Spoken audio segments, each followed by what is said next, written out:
Hey everyone, and welcome to today's episode of Developer Tea. There is a natural tension between wanting more money, wanting to get paid, wanting a raise, wanting to get a promotion in order to get a raise, right? Wanting more power, more financial stability, more freedom, more agency. All of these things kind of come with more money. Usually, there's a tension between that and wanting to have meaningful goals, right?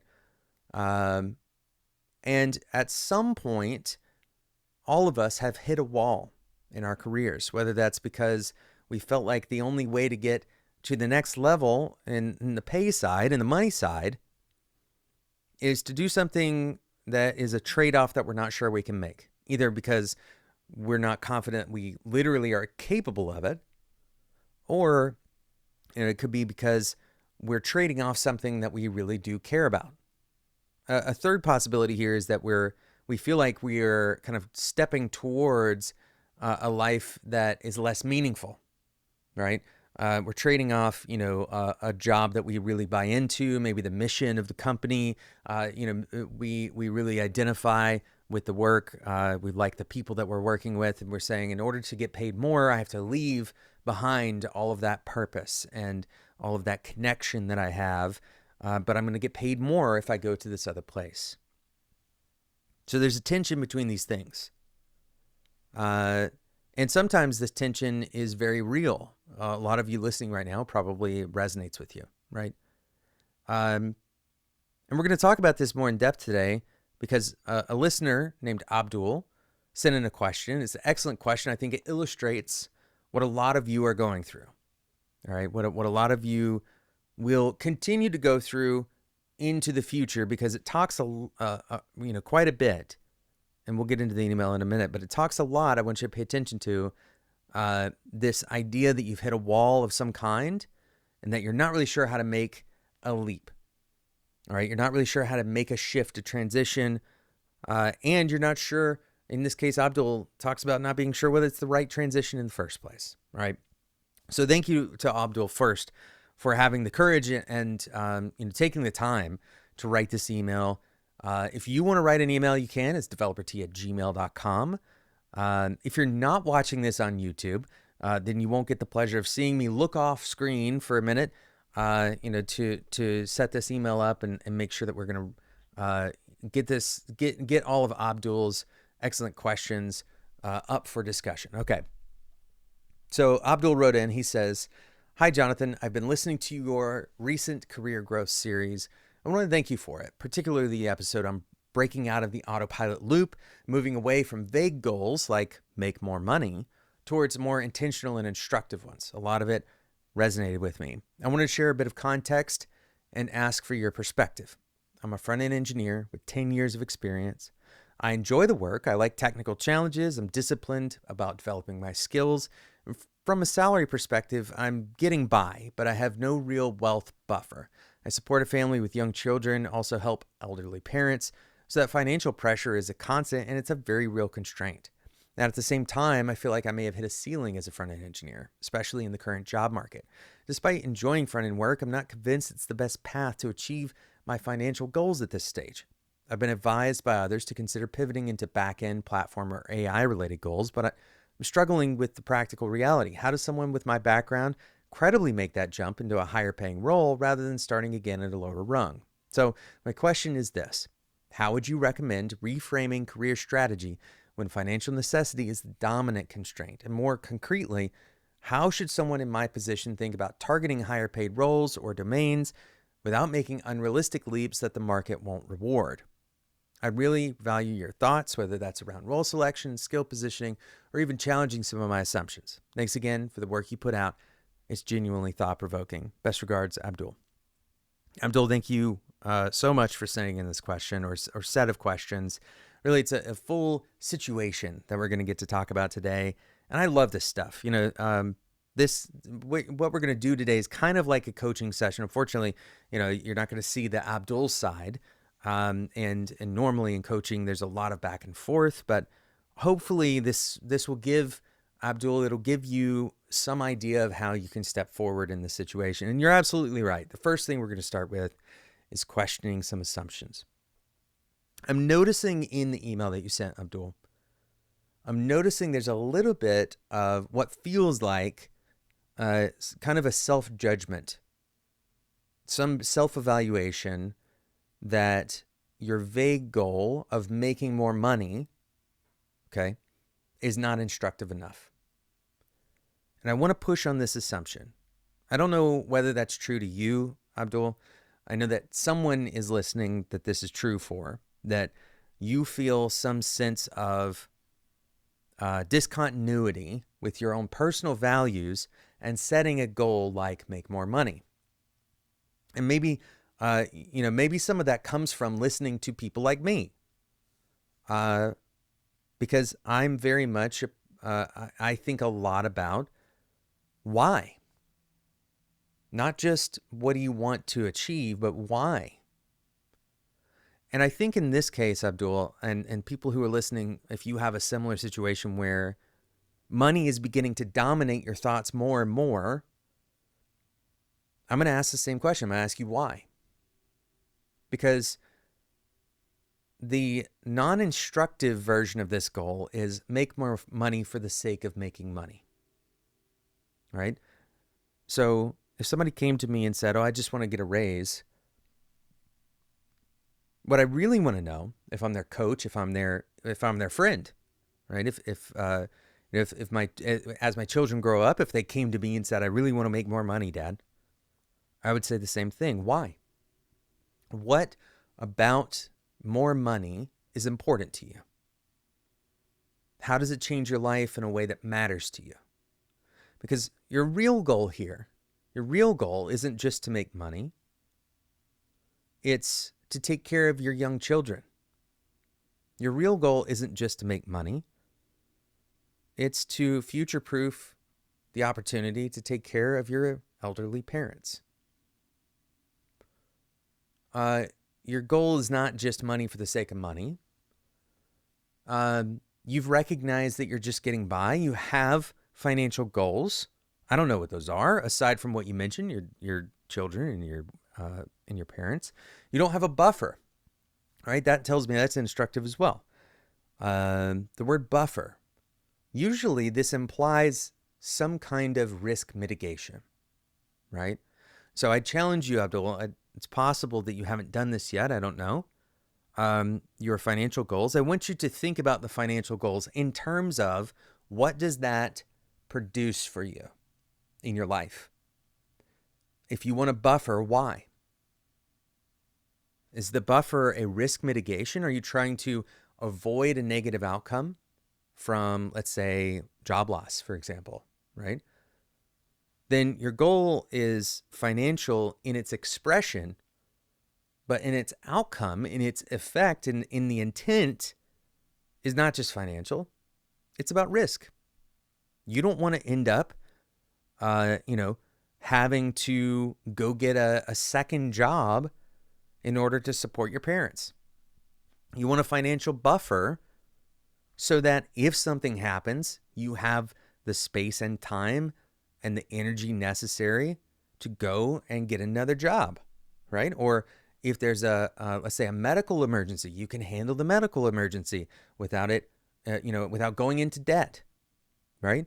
Presumably the long term here might be to pay for, I don't know, depending on where what kind of parenting and culture you're a part of. I don't know. It's a very typical thing in the culture I'm a part of is to pay at least part of my children's school. Maybe you want to save money to be able to do that. Maybe you want to help them buy their first car, right? Maybe you want to go on vacations. Maybe you want to visit them when they go off to college. I don't know. But in order to do those things, you have to avoid these potentially catastrophic scenarios. And so you want a buffer. This makes total sense to me, right? And so it may feel like those things are not instructive, but your intent is very clear. And I want to be careful. I want you to be careful. I want whoever's listening to this to be careful in condemning your own intent, right? And trying to prejudge that your goal is not good enough. That is definitely not the message of this show. Your goals in this case, based on what I'm reading, Abdul, sound very values oriented. It sounds like you've recognized what the function for you, what the function of that financial success would be. And so if you are considering weighing out your values and your purpose in this, then there's plenty of room, right? There's plenty of room for you to argue that seeking a better financial position is in line with your values, right? That is a completely normal and very typical thing, right? So, and I would caution you or encourage you to try to identify if you have feelings coming up about this, because you have to get okay with your own goals first, right? That's kind of you have to buy into the idea that this is actually totally in line with your values before you can take any action on it. Okay. So that's the first thing. And question your assumptions here about whether these are actually good goals or not. I actually think it is a completely reasonable thing to say, I want to seek, a job that better optimizes for money. All right. And there's plenty of people who are listening to this show that you have already gone through this kind of exploration. I'll say on the flip side, if you are just seeking money for the sake of money and you haven't thought about how that impacts your values, for example, you're trading away a bunch of time in order to just climb the corporate ladder, right? The opposite applies, right? You should do the same kind of exploration. There is no, there's no blanket approval for these goals. You need to do the exploration and align it to your values and recognize, what kinds of things are you willing to trade in order to achieve that? And Abdul, I think in this case, you're asking the right kinds of questions. You're saying, okay, I need to figure out, or I would like to figure out, how can I position myself? How can I get from where I am to where I need to be in order to become more financially stable, to de-risk myself, to improve my, my wealth, preparation and start to actually build on these wealth goals.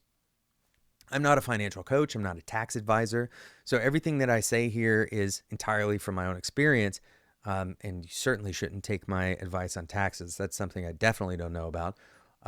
But what I will say is there is often an illusion that there's multiple illusions about how to gain more money, right? One of the illusions is that the role that you're in is static. All right, what do I mean by this? It means that you're going to get paid what you get paid here or anywhere else doing this role. That the role itself is more established, that it has, really strong, history, or it has, that is kind of a concrete setting. And that in order to get paid more, you'd have to move roles and it would break the concrete, right? You'd have to get certified in some other skill. And this is kind of the theme of a lot of what I want to talk about today for your situation, Abdul.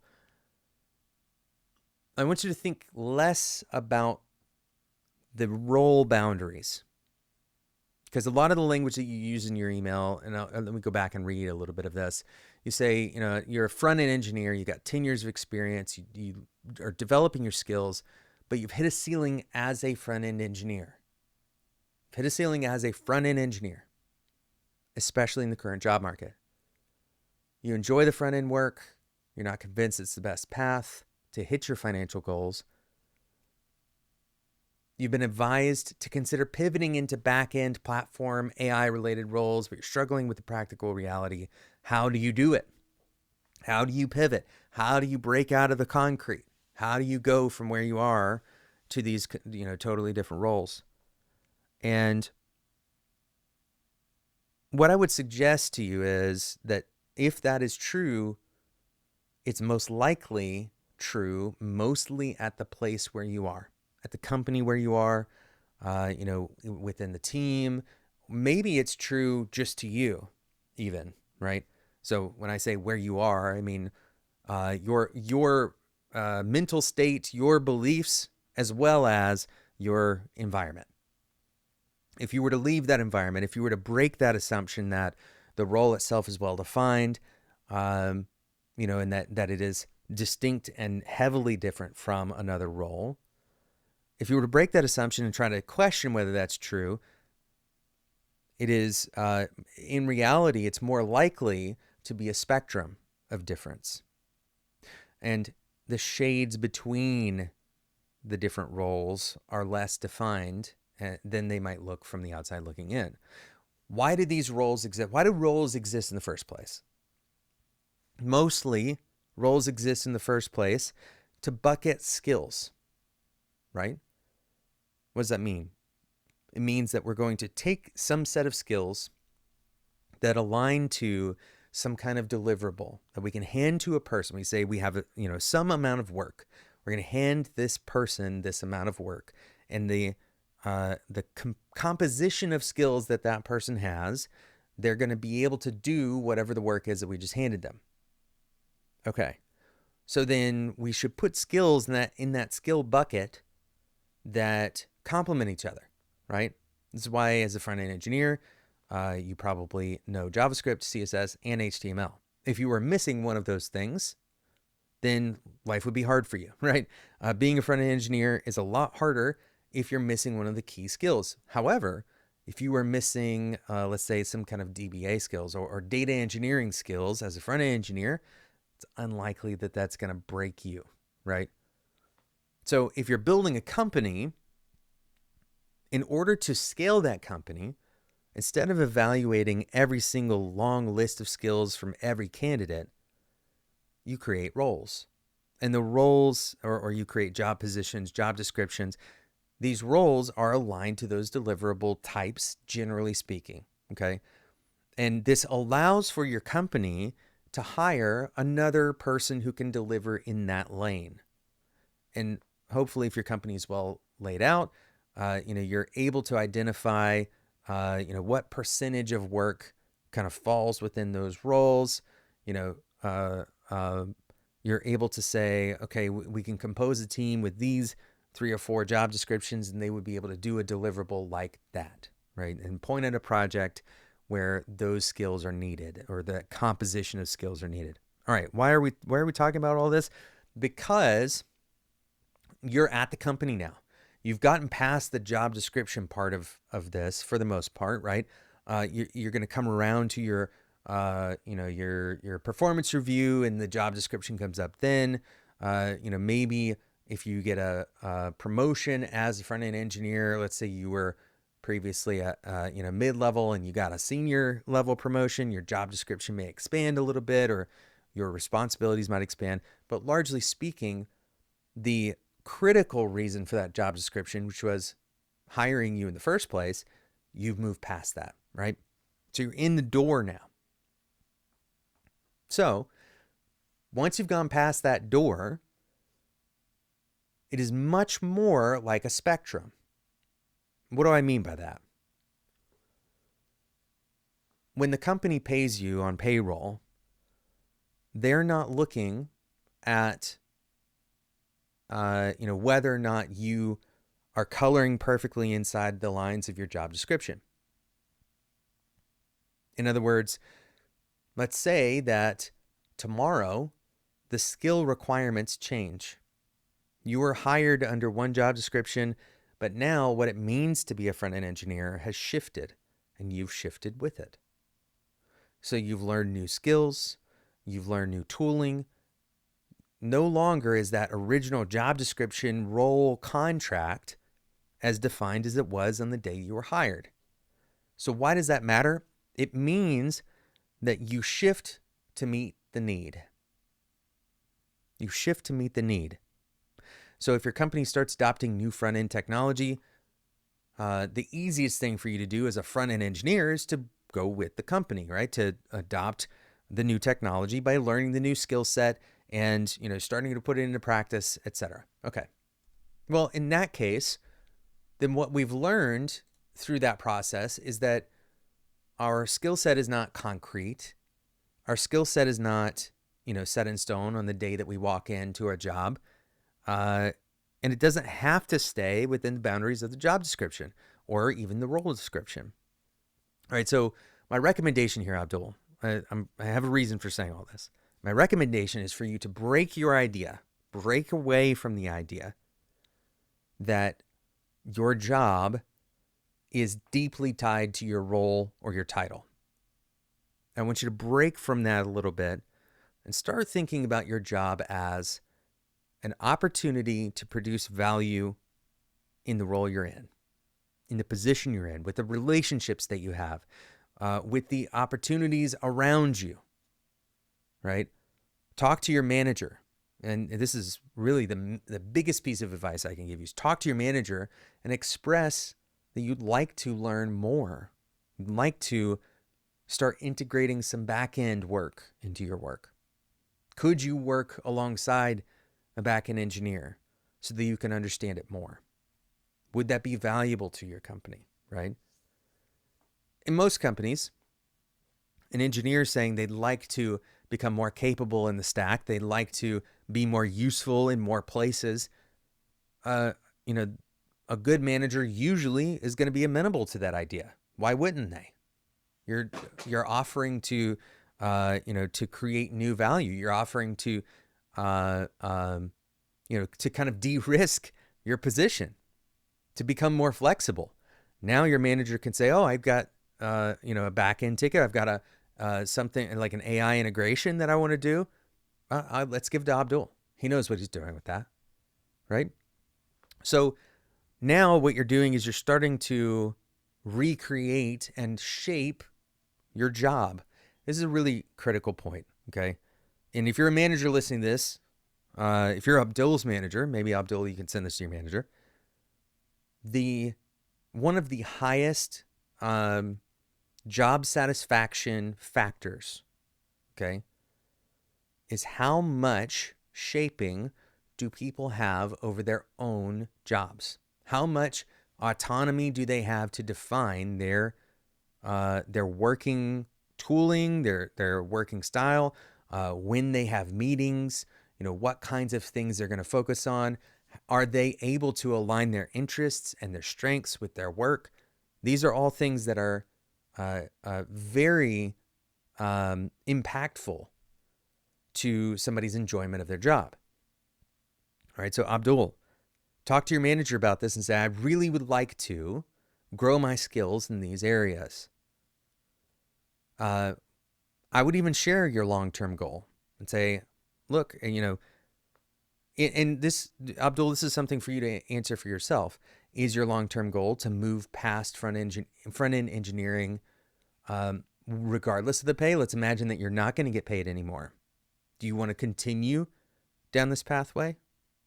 Or is the skill set, kind of irrelevant to you? And it really is solely about the pay. In either case, if you were to say, I'm going to get paid the same, but now you're going to expand your skill set, then you're probably going to de-risk yourself, and you're going to give yourself an opportunity to move into those other areas if your job was to come under fire, right? You're going to de-risk. And we already talked about the fact that you probably are interested in de-risking, right? So now it's not just a financial buffer. It's also it's like a job market buffer, right? Which turns into a financial buffer.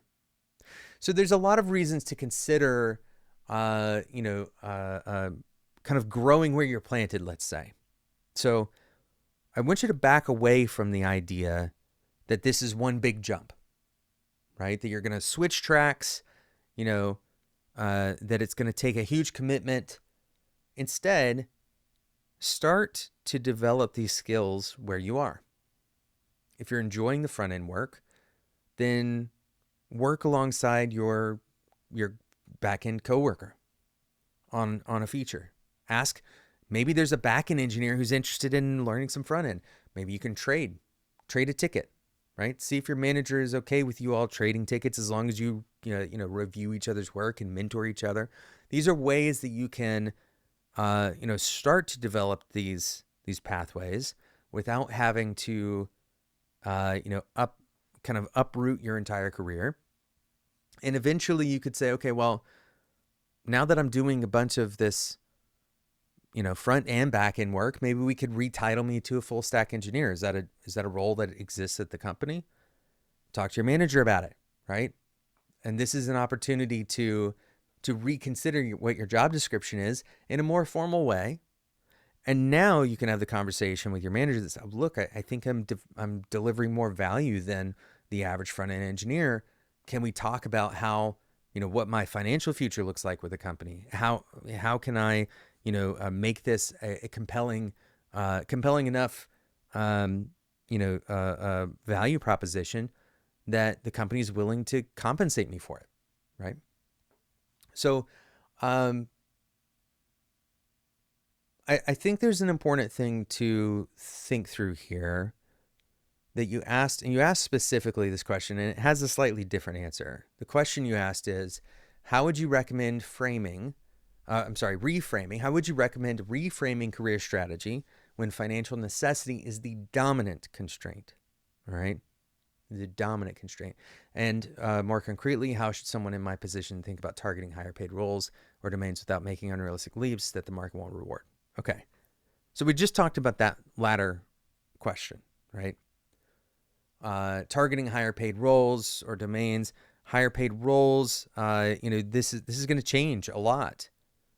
There may be a higher paying front end role at a different company. Switching companies is one of the best ways to get a financial increase. So here's what I'll say about your first question, though. How would you recommend reframing career strategy when financial necessity is the dominant constraint?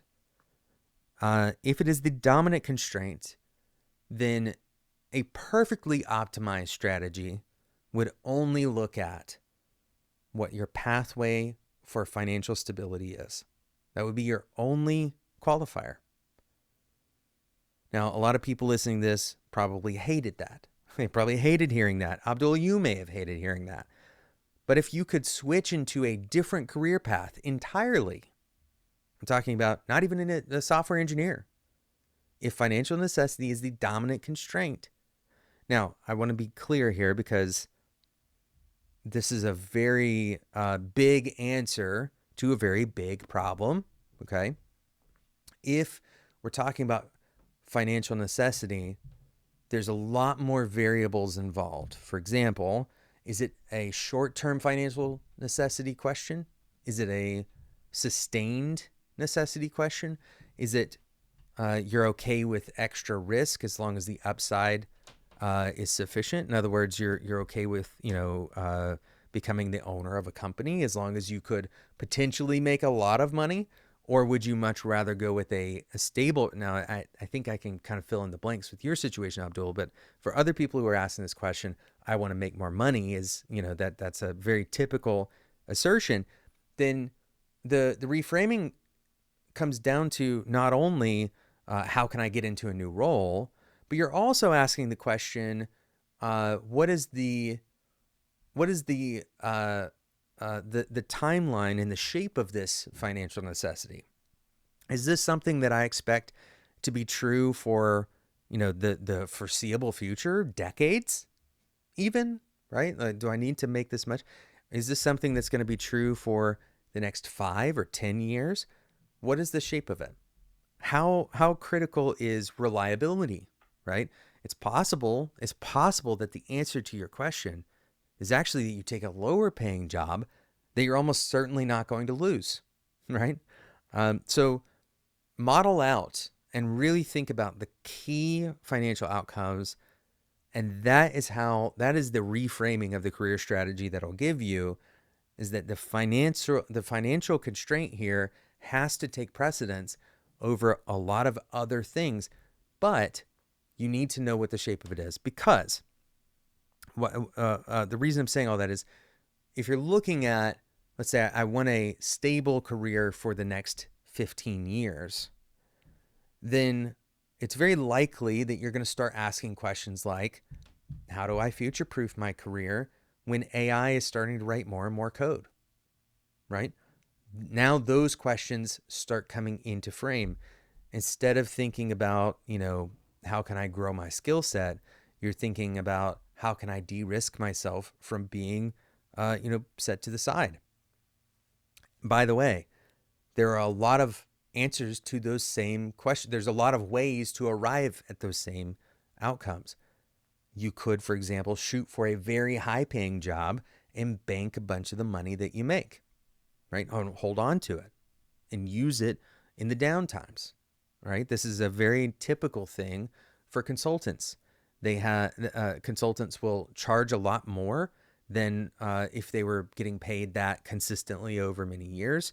They charge a lot more for, let's say, a 6-month contract because it's a feast famine kind of industry.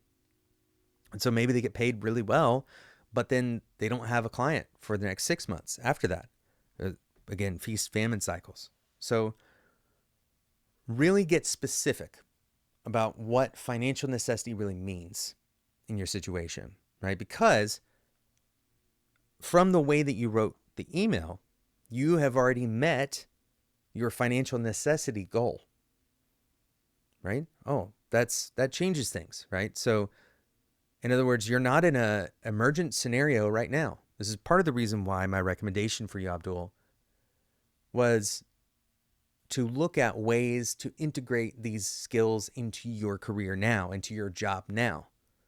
Instead of trying to make a big jump, you're financially stable today, right? You're getting by, as you say. If you're getting by, then use what you have. Use the fuel that you've been given to try to grow your career where you are. One ticket at a time, right? One opportunity at a time. Break away from the preconceived ideas of what your role is meant to be. You take control, you take ownership over your career. And once you decide, that your role is not really the key thing, it's not defining where you are, then you'll have the opportunity and the confidence, the more confidence, to go talk to your manager about your real goals. Abdul, I hope this is helpful for you. There's a lot more that we could talk about with your situation. There's a lot more that people are going through, and there's a lot of uncertainty in the market right now.